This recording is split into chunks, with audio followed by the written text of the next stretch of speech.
Bonjour, bonjour, mbote mbote, mes frères et sœurs, napesi biso mbote mbote mbote, na bolingo nzambe. J'espère que émission oyo, message oyo na memi, ba révélation na memi lelo ekokuta bino vraiment en bonne santé. Je vous le souhaite vraiment. Nzambe azwa lokumu ndenga bateli biso tina mukola lelo. Bandeko na nga na eli biso ba révélation moko très puissante comme d'habitude. Na eli biso makambu moko lelo bandeko na nga peuple congolais bo benga na benga ndeko na yo, benga camarade ayoka ba message, benga voisine, benga voisin ayoka ba révélation yo. Eza très important. Ngai moko esalinga nzoto malili, mais naye koyebisa biso yango, naye kopartage yango po toyeba. Naye na message po na ya mama na biso Blanche, ya Sylvie, na mama ya mama Blanche, maman Georgette. Naye na message yo po na famille pe ya mama Blanche bayoka message yo. Eza très important. Na bandeko nyonso oyo boza na pasi ya makambo ya mama Blanche, o bo memi yango na motema boye po esali bino pasi boyoka révélation oyo. Eza très important. Maman Blanche na biso aza vivante. Maman Blanche n'est pas morte. Na bandi na wana pona ko rassurer biso na message oyo. Ya Sylvie, yaya ya Maman Blanche aza complice. Maman Georgette aza complice na liwa ya Maman Blanche. Pona ni na lobi bongo, eza question, eza affirmation même pas. Na ko répondre justement na bandeko o bazo accuser ya na biso Sylvie na Maman Georgette, famille ya Maman Blanche. O bazo accuser bango bayebi liwa ya Maman Blanche. Na ko memela biso révélation oyo po na lakisa bino, na yebisa bino, et nazako soigner image ya famille ya Maman Blanche te, mais na memi vérité. Na memi vérité sur la mort. La mort en général na liwa ya Maman Blanche. Donc tous à l'attentif na ba révélation nazo pesa sikoyo. Bandeko tika tata Nzambe apambola bandeko nyonso o bozo soutenir ngai na musalo Nzamba pesa ngai. Nga naza moko Nzamba pona alakisa makambu. Nzambe apesaka nga ba révélation alakisa nga makambu oyo atindaka ngai moko na ko pesa na peuple na epona fungola bango miso. O na ye nango za lumière. O na ye nango ezali spirituel. Nga na yaka na makambu ya molimo spirituel, na yaka na makambu ya mosunite. Makambo na yaka nango dépassaka physique. Yango nazo senga na biso na bito bengana. Bandeko siko ozali benga ndeko, benga muninga aya koyoka. Na koti na message na ngai. Mbala moko poto comme d'habitude tozala na biso kana ba 30-40 minutes nde bomona nga na pesa ba message. Na yoki bandeko ba accuser ya Sylvie. Ba accuser ya Sylvie, yaya ya Blanche. Ngai pe nazali moko oyo na lekaka na ba réseaux sociaux bosi boyebanga mama Dasa. Naza pe na bato oyo babengaka, oyo basololaka na ngai, o posaka nga ba question na bango, bayebisaka nga makambo ezo préoccuper bango. Donc ndenge bandeko mususu baza préoccupé na likambo yo, bazo meka ko comprendre qu'est-ce qui s'est passé réellement avec Maman Blanche. Nga siko na yeli bino makambo Nzambe alakisi ngai, makambo na moni na o na yoki. Yango na ko révéler sur Maman Blanche et sur liwa. Liwa en général, na liwa ya Maman Blanche. Bandeko babi na nga boye. Ya Sylvie amonaki Maman Blanche na morgue. Amonaki Maman Blanche, amoni même ba paupière na ye ezo bouger, misu na ye donc ezo ningana, et puis liso na ye ezo bimama ya misu, donc azalaki kolela. Bandeko balobi, ya Sylvie amonaki yango. Amonaki Maman Blanche azo bouger. pourquoi salaki elokoti? Pourquoi ya Sylvia tikaki Mama Blanche bakunda ye soki azalaki koningana? Wana eza point ya liboso. Bandeko mosusu balobi non, Maman Georgette même tapesaki Mama Blanche na makasi. Mama Blanche azalaki nanu mwana mokie, apesaki na makasi na Marcelo. Donc bango mutu ba pousser, ba influencer liwa ya Mama Blanche avec point d'interrogation, eza question, eza ba préoccupation ya bandeko. Alors bandeko nanga, famille ya Mama Blanche ya Sylvie na biso oza yaya batu nyonso, oza yaya national. D'abord ngana oyebisa ya Sylvie zwa kimia, Mama Georgette zwa kimia. Na message po ngana ye ko éclaircir. Et si ko bandeko bazo douter, et si ko bandeko bazo mituna ngana memi ba révélation nzamba pesi ngai. Avant na loba makambo Mama Blanche, o esalamaki na Mama Blanche na morgue ndenge ya Sylvia monaki makambo wana nyonso na nzoto ya Mama Blanche ezo réagir. Avant to koma wana na kei komema bino na makambo nzamba lakisi ngai ya mutu mususu. Likambo ya mutu wana eza similaire na likambo ya Mama Blanche. Nazo pesa bino révélation po nga na yaka na ba révélation oyo kofungola bandeko misu. Toyoka nanu makambo nazo babongo na zonga na makambo ya Mama Blanche. Bandeko nanga makambo nazo yebisa bino awa eza histoire vraie. Ya bandeko nga na yebi trop bien. Ya bato nga na yebi na fréquentaka. Bandeko wana o nga na yebi baza na ndeko mususu, ba na ndeko na bango akufaki ya quelque temps. Tangu ndeko na bango na kufi boyo kanga malamu bandeko. Peuple Congo boyo kanga malamu bokabola message oyo. Poto uti na ba famille africaine makambo eza ebele. Oui, makambo ya sorcellerie eza vrai. Wana eza biloko nzambe abenga nga lakisaka ngai. Bandeko na lere ndeko na bango akufi, avant kufa kata motema akotaki na koma. Tangu ndeko na bango akoti na koma, akati motema, mais tango azo kata motema, avant kata motema, donc ba minute ya liboso akataki motema, bazo tala ndeko na bango akufaki na misu na bango, ndeko na bango abandi kolela. Na se ya liwa, misu na yezo bimisa mai ya misu. Bango pe lokwa baza bata molimo te, na choc wana pese, et c'est aussi le choc. Ndenge ya Sylvia zaki sous le choc. Ya Sylvia zaki yete. Famille ya Mama Blanche baza bango te ti lelo, la preuve. Tant ba moni ndeko na bango na ba eta wana nyonso, na ko banga wana, po mutu akufa ndeko na bino akufela bino bo, c'est choquant, c'est choquant. Nazolo bango pamba tenga na kufisi bandeko misato ya mibali. Mes frères propres directs. Na omoni ya lali bozo ndimate. Donc c'est choquant.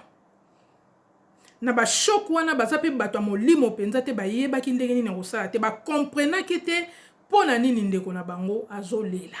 Pona nini en fait ma ezo bima ye na misu. Elo ni basali ba bandi na bango ka kolela. Ba médecin ba ye ndenge ba évacuer ba bimisi bango pe na salle wana po ba koka kozwa ndeko na bango siko ba finika ye et tout, voilà ba sala ba koma heure nini akufaki, voilà c'est fini, ndeko na bango akufi po na bango. Mes frères et sœurs boyoka,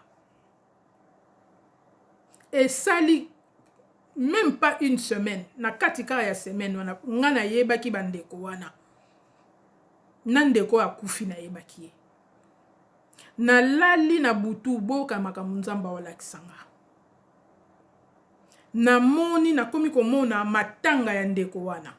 Nzamba memi ngai, molimo ya nzamba memi ngai tina salu wana ya matanga. tant na komi wana na moni cercueil ya ndeko wana oyo akufaki bazolela ye bato bavandi na salle ka ya matanga ndenge bavandaka na salle ya matanga.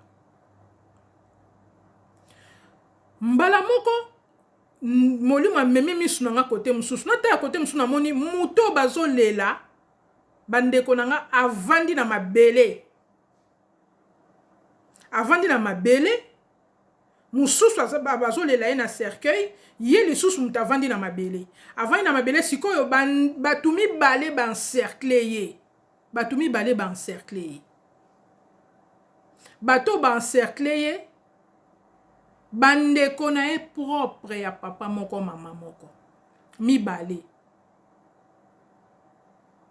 baencercle ya mwasi na mobali baencercle bandeko ne propre tango baencercle bavandisi ye na se lokola bazosambisa ye lokola bazotorture ye sikoyo azolela tango azolelela bango molimo afungoli matoi na nga bandeko na komiti esika matoi na nga bandi koyoka makambo ndeko wana bandai koloba ndeko wana azoloba na bango nini o bavandisi na se o akufi bato mosusu baolela bazolela bayebi te ke aza pembeni wana aomona bango nyonso epuis baosambisa ye azoloba na bango nini azosenga bango pardon bazongisela ye biloko na ye bapesa ye biloko na ye aokende sans biloko na ye te bapesa ye biloko na ye bazongisela ye oyo nyonso eza ya ye basali ye bongo mpo na nini azolelela bango siko bango mibale bandeko ne wana mibale batelemi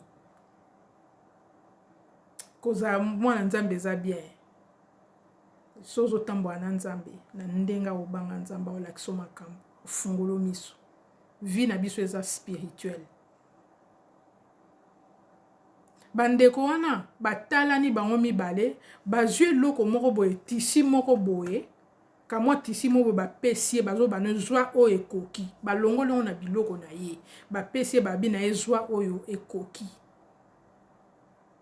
zwa tisi oyo topesi yo soki liputa soki nini moko oyo ekoki yo bazobana ye bongo ye azolela entre temps biloko na ye ya ndeko na bango wana nyonso na nsima na bango mibale wana bakangi yango bandeko place nazali na ndoto na bi non c'est pas vrai nabi ce n'est pas vrai molimo abi nanga oui contemple c'est ce qui s'est passé c'est ça la vie la vraie vie après nzoto wana o elali mutu wana akufite yeyo nazomona ngo na misu nanga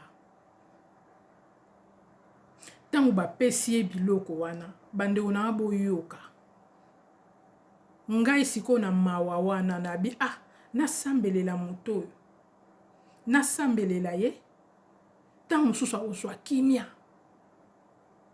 ndenge azolela boso nasambeleli ele mosusu akozwa kimia atika kaka mpo na ngai nakomoloba atika kaka atikela bango biloko yango nasambele mpo ame na ye akende na kimia nabandi koloba bongo nabandi kosala neti napusana mpo na mosika ya bandeko nio bakangi ye na otage wana nabondela mpo na ye.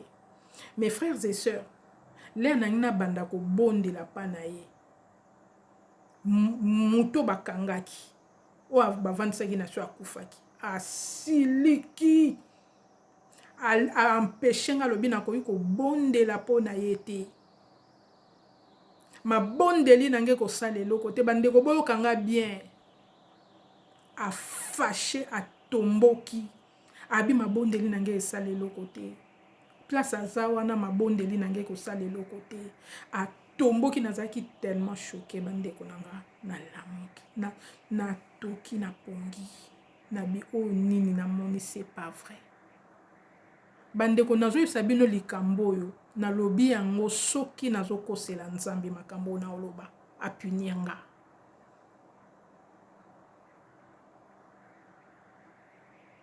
na sutuki nazalaki na pongi ngai nde naza boye na ndeko na bango te na mutu afami na bango te na nanga mutu mosusu moleki nzela bato kaka oyo nayebi na terre pe ba komona ngo bazana bango bato normal bato privé bandeko nanga soki bolandi makambo na yebisi bino nanu sikoyo po tina suka na oyebisa bino makambo so na yebisi bino makambo na yebisi sikoyo bo comprendre moi moke na memi bino moi moke na makambo ya Mama Blanche mais na ndenge nini na biboy Mama Blanche tango akufi baye na ende bayaki na ye wana ndenge toyoki lokola koli makambo nyonso tu oyo mwa mobali wana salaki ye tangu babengi bandeko ya bengi bandeko abengi ya Sylvie na baboti Maman Georgette baya kotala mwana na bango effectivement akufi ya Sylvie tangu aye akoti asali moins effort faut kozala makasi ndeko no lali na sebongo po okoka kosala biloko wana ye kuta sali effort azui sang froid alongoli ndeko ne mwa bilamba moke po ameka ko contrôler azaki déjà na surveillance ya Marcelo azaki déjà à l'est batikeli etona ndeko na ete donc à peine ya Sylvia Monique lisu ya Mama Blanche ezokitisa mai paupière na ye eza ko bouger. Ya Sylvie, tu n'es pour rien. Ya faute na ote. Yote muto bouger ki Mama Blanche misu. Ti Mama Blanche azolela. Ezaki faute na yote. Ozaki sous le choc. Oyebi pe makambo wana te. Donc makambo nyonso tango ozoyela mutu na l'air wana oza na contrôle même pas. O réfléchir même musika te. Yango na ye na message oyo pona pesa bandeko. O bazo se plaindre. Na yebisi bino na yebisi penza famille qui y a des gens qui se plaignent o ba pesa bango faute. Surtout na makambo ya Sylvia témoigner. Ya Sylvia yebaki yango peut-être sur le chanter. Mais dans ce cas, c'est que bandeko nyonso o bazo se plaindre na likambo na ya Sylvie moko ayeba makambo esalamaki na l'air wana. L'air wana omoni Mama Blanche lisu na ezobima mai effectivement Mama Blanche abanda olela. Ezaki kolela. Même misu na ye bouger donc Mama Blanche azalaki na nzoto ne azalaki kolite azonga. Mama Blanche akei na kanda na motema na mawa tango amoni famille na ye azolela po apesa bango message po ayebisa bango ke na kufite po ayebisa bango ke likambo ezali bosala quelque chose même nzoto ne est arrivé koningana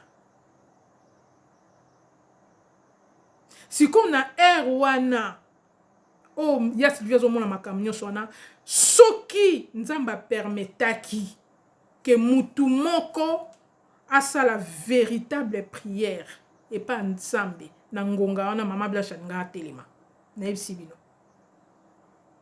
ndeni na comprendre makambo eza par rapport à message nzamba la donc nazo comprendre que nzamba zo utiliser nga pour na peuple na ye makambo na kendo omona eza ya famille na ngati eza bandeko na ngati ezali effectivement précisément makambo esalameli Mama Blanche na bandeko na ye et ya Sylvie mutazaki témoin ya makambo wana nzamba lingaki amona ngo et loko ya Sylvie comprenant que on te nzamba utiliser mutu moko ngai na mona ngo ndenge salamaka na mona nini salamaki effectivement Mama Blanche na l'air wana zalaki wana akokai ko simba ya Sylvie boye ya Sylvia azoyoka teke Blanche azo simba ye akokai ko simba mama na ye boye mama azoyoka teke mwana ne azo simba ye pona nini po aza sur na corps physique te azaki sur na nzoto abomoto te molimo na ese bimaki na nzoto ne mais ye aza wana tokoma lokola deux personnes mokolo eza na obetela bino témoignage nanga moi j'ai vécu ça na mona nde mutabimaka boye kufi abimi na nzoto na ye to kufaka te eti lelo Mama Blanche akufi te nazo yebisa bino likambo moko bandeko nanga nga nazali moko ya instrument ya tata mokili. Makambo nga na yaka nango ezalaka ya musuni te. Nga na ye nanga te na ba preuve, na ye te na biloko matériel, na ye na makambo o ezo surpasser physique. Na ye na makambo ya molimo. Nazo yebisa biso lelo, nazo yebisa famille ya mama na biso Blanche na bandeko nyonso o bozolandanga, to yeba yango ke mutu akufaka te. Mama Blanche ti lelo makambo nyonso esala aomona akufi te. Po na nini? Po premièrement akufa na heure na été. Akufi na temps na été. Ba ote vie avant. Avant heure na ye ekoka. Alors azo tambola. Et bato ba ote vie Maman Blanche ayebi bango azaki na bango. C'est la raison pour laquelle azaki ko bunda apé sa message na famille. C'est la raison pour laquelle abanda ko lela. Bazo torturer ou bazo poser ba question ou bazo la kisse ou be ba kangé déjà ba singa ba kangé ba chaîne ba comme prisonnière na bango. Oui, j'ai tellement de témoignages bande konanga na ibma kamna oloba. Nazo pesa biso siko bana nzambe makambo nazo loba. Po botu nanga te ko mama wapi. Toke na Bible. Na Luc 16:19. Bazo betela biso lisolo ya un riche. Un homme riche qui était mort. Tout l'andamoi verso que ça très important. Très important pour na libota Maman Blanche. Yé Marcelo Moutaloba qui j'ai prié pour Blanche, j'ai prié, elle s'est pas réveillée. Ma sœur, mais ce qui pasteur Marcelo. Ah, n'a comment bien ma sœur. Pasteur Marcelo. Ponako comme on a point wana, ça s'appelle la résurrection. Olinga ko ressusciter Maman Blanche. D'après ba dire na yo, ce qui est faux d'ailleurs. Olinga ino osala jangote. OK. So na ibiso siko ndenge salamaka. Eza makama molimo. Pona ko ressusciter mutu foza na biloko misato.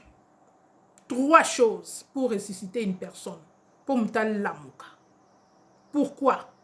Na otanga nanu oyo simanake na bino na explication ya bilo omisato na pesa bino bilo omisato po muto alamuka mwana nyonso nzambe oyebi atambolaka na nzambe yoka makambo na solo. Bible sur biso boye na livre ya Luc 16:19 na bandi. Il y avait un homme riche toujours vêtu d'habits coûteux et raffinés. Un homme riche. Sa vie n'était que chaque jour que festin et plaisir. Na ko expliquer on na bandeko ba comprendre. Un pauvre nommé Lazare se tenait couché devant le portail de sa villa, le corps couvert de plaies purulentes. Il aurait bien voulu calmer sa faim avec les miettes qui tombaient de la table du riche.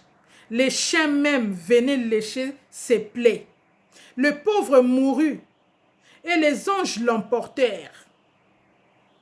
Le pauvre mourut et les anges l'emportèrent auprès d'Abraham.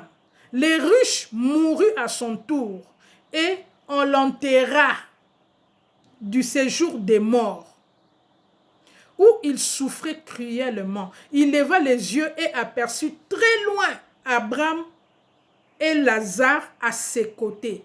Lazare à côté d'Abraham. Alors il s'écria, Abraham, mon père, aie pitié de moi. Envoie donc Lazare, qu'il trempe le bout de son doigt dans l'eau et me rafraîchisse la langue, car je souffre horriblement dans ces flammes. Mais Abraham lui répondit, mon fils, souviens-toi de combien de bonnes choses tu as joui pendant ta vie, tandis que Lazare n'a connu que de malheur. À présent ici, c'est lui qui est consolé, tandis que toi, tu es dans la tourmente. Tu es dans les tourments. De plus, il y a maintenant un immense abîme entre nous et vous. Et même si on voulait, on ne pourrait ni le franchir pour aller d'ici vers vous, ni le traverser pour venir chez vous. Ici. Bandegobo continue vers ce point que soit temps. Makambo na lobby de Jésus motuya. Makambo na tangia linko loba ete biso batu tokufaka te. Biso batu tokufaka te preuve yango ekomami na mukanda ya Nzambe. tokufaka te na sens nini awa bible ezoyebisa biso ke homme riche wana akufaki mpe bakundi ye me ntango bakundi ye akei place akendeki ake kokutana ake komona Lazare oyo pauvre muto pauvre azali kolala na liboso ya porte ne ya pauvre azangaki ata lipa ya kolia ake kokuta ye pa akufaki me aza pembeni ya avandi pembeni ya Abraham na kote mususu kote yango kimia kote bango bazalaki esengo me kote azalaki na lieu de tourment moto ezopela azalaki tourmenté azomona passionna na mona te même goutte ya mai azalaki nango te et alors asengi Abraham agangi abi Abraham yebisa Lazare ayelanga ata mai ata na musapi na ye apamba tianga ata na munoko mai wana rafraîchir ngai nazokufa nazosouffrir naza ata na litanga mai te Abraham ayebisi tokoki kosala yango te po yo na vie na yo ozalaki na esengo ozalaki riche ozalaki na nyonso eloko nini osalaki ya malamu o salaki nazo répondre pasteur Marcelo eloko nini yo salaki tango zalaki na mokili ye a souffraki siko akomi na consolation na ye siko ye pas profiter ya libela aza na esika malamu yo ke na esika mabe tokoki lisusu kozala na contact te biso na yo wana bakufi na bakufi place bazali mais awa na mokili baolela ye tango bazolela ye ye aza kuna na mboka wana oyo akei azomona makambo azomona mpona koyebisa biso ke moto akufaka te alongwe na nzoto na ye akei odela na mokili oyo ebombana oyo tomonaka te ake komona makambo wana ake komona Lazare mosusu akufaki aza kosenga aide bapesa sikoyo mai amela azosouffrir azolela donc ndenge ndeko mosusu nalobi akufaki na keti na sali ya matanga ne azolela e yango tomonaki ebembe na ye na mbetu ya hôpital aza kolela donc esika azali azolela ya solo eza ka moko na mama Blanche azolela ya solo esika azali nini ekomeli ye makambo nini azomona kuna nani azolelisa ye bongo eloko nini baosala mama Blanche oyo elelisi ye mawa ya nini pasi ya nini ezolelisa mama Blanche bible ezobisa biso homme riche oyo azalaki na nyonso apesaki te liwa na ye ezalaki na nsima maboko ya bato bible eyebisi biso clairement ke moto akufaka te donc mama Blanche ti azolela na azalaki kolela pour une cause azalaki kopesa message azalaki kosenga secours azalaki koexplike na libota na ye ke nakufi te ya quelque chose boganga bolamusa ngai bozwa nga bosauve ngai ezalaki cri d'alarme ya mama Blanche. Alors mutu wana lobi ok soki ata bopesi nga mai te tinda Lazare azonga donc Lazare alamuka azonga na mokili akende koyebisa bandeko na ngai akende pa na biso yebisa bandeko na nga basala ndenge nga nasalaki te sino bakoyesi ko nga nazali riche wana azoyebisa Abraham ayebisi non Lazare aza suna ta ya kozonga kuna te Lazare akokende lisusu te bandeko na yo soki baye neti baye sika yo zali seke bazoyoka te makambo yo basakoli bazoloba ba prophète baza koloba alobi Moïse aza na mokili azoteya bango ba prophète baza na mokili bazomema ba message ayoka biso bapanzi sango tozopesa sango ya malamu na bato tozo bible o soki mutu ozali kotambola mabe otangi passage oyo o réfléchir des fois ata bible esi biso ozali kolata bilamba coûteux azalaki na nyonso mais liyo ezwi place akende kuna ata litanga mai azali nango te wana eza mpona alakisaka mutu akufaka te so mama Blanche azalaki kolela misu na ye nzoto na ye ezalaki nanu moto azobouge eza po azalaki wana soki likambo esalamaki wana intervention esalamaki wana ndenge Marcelo alobaki j'ai prié ya solo alingaka alamuka biloko misato oyo Marcelo azalaki nango besoin po asala prière sincère po mama Blanche alamuka eza biloko oyo bible ezo reproche muto il fallait ezala te et Bible ezobisa biso Dorcas Tabita tango akufaki mutalamusaki ye asalelaki ye prière asengelaki ye pa Nzambe ezalaki apôtre Pierre. Pierre mutasambelela Dorcas alamuki. Na acte des apôtres Bible ezobisa biso clairement Dorcas akufaki batu babandi kolela ye babengi Pierre mbangu. Pierre azali kutu pembeni mwa musika bayebisi yaka mbangu Tabita kufi. Pierre aye mbangu aye kokuta wi Tabita kufi ya solo. Pierre abi non ndenge batu bazali kolela bazolela baoloba ni babi Bible mtezo yebisa biso na livre Acte Tabita azalaki mwasi moko pieuse azalaki kosunga ba pauvre azalaki kosala ba acte ya malamu azalaki kotonga bilamba kolatisa bana na mboka azalaki mwasi moko au grand cœur azalaki na bolingo surtout ya bato bazangaki wana ezali moko ya biloko oyo elamusaki Tabita po mutu aza na souffle ya vie Nzambe oyo Marcelo asambelaka ana ye na souffle ya vie te aza na souffle ya vie te mutu aza na souffle ya vie eza Nzambe akela likolo na se. Donc procédure ezali ke Nzambe biloko misato nazobe eza Nzambe asimbi souffle. Premier élément ye mutu alongolaka pema ya mutu pema ezalaka na maboko ya Nzambe pema oyo eza na biso lelo boye physiquement eloko ya mibale mutu oyo azosenga pa ya Nzambe azotombola maboko na ye po fo senga souffle wana pa Nzambe po Nzambe asalakisanga ndenge azozongisa souffle na kati ya mutu napesaki message wana mutu alamuki azongisi mutu na vie. Moi je vois c'est lui qui rend le souffle de vie. Souffle de vie eza na maboko ya Nzambe. Alors Marcelo eloko fala za nango ezali o ya zaki nango besoin l'air wana ezali Nzamba kuta na makambo ya Isaïe 59 te. Nzamba kuta na makambo ya Acte 19 te. Akuta na ngote.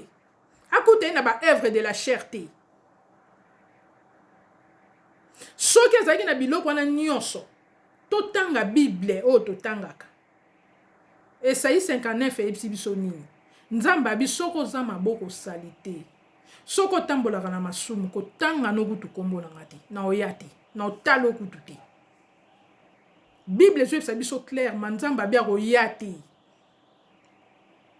Est-ce que Marcelo a kokisaki ba commandement wana avant tombola maboko na bando sambela pona Mama Blanche? Soki ka eloko moko ezangaki na beelema wana jamais ko telemisa Mama Blanche, jamais. A telemisa ete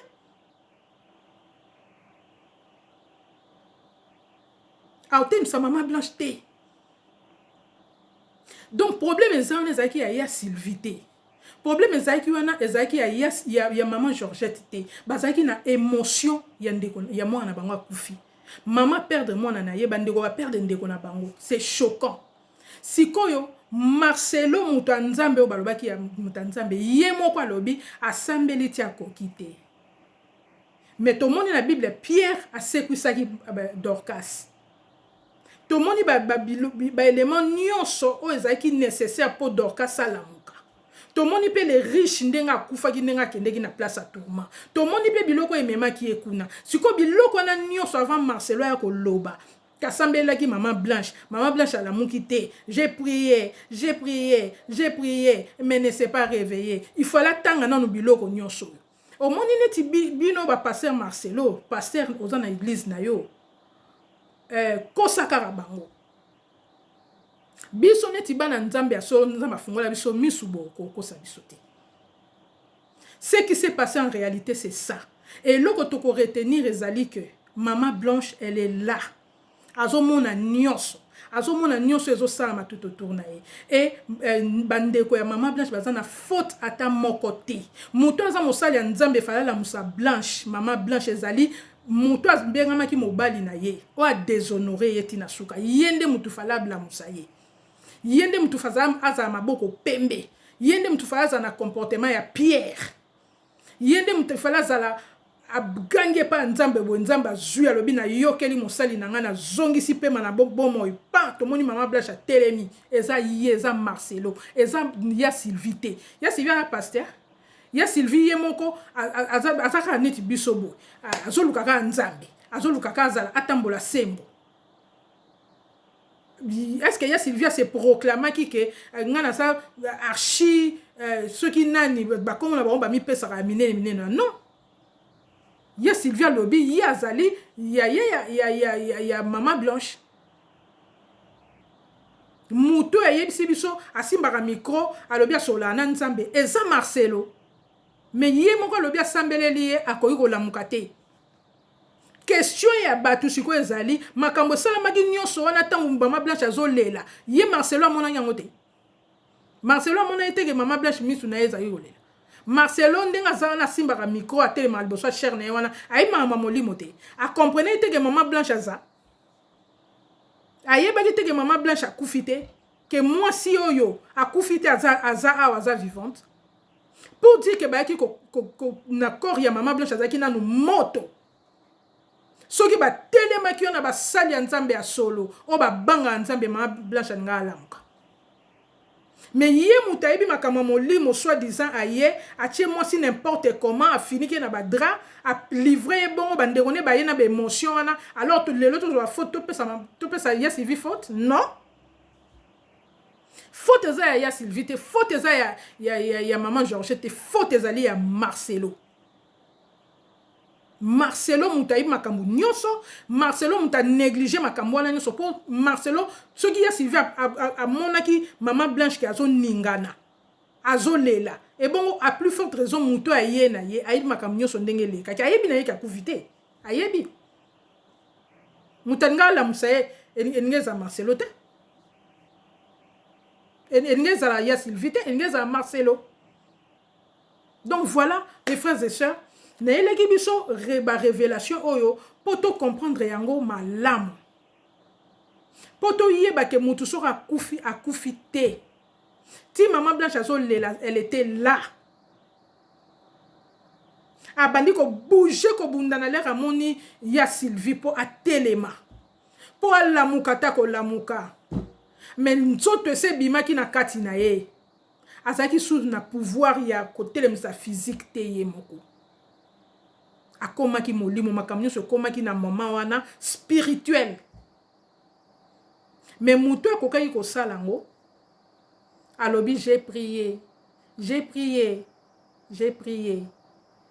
elle s'est pas réveillée songa pa nazaki neti yo na ngana ka soni na makambo fa ovanda na oka nie pona nini alamuki te Bible zo yebisa biso ke Pierre alamusaki Dorcas.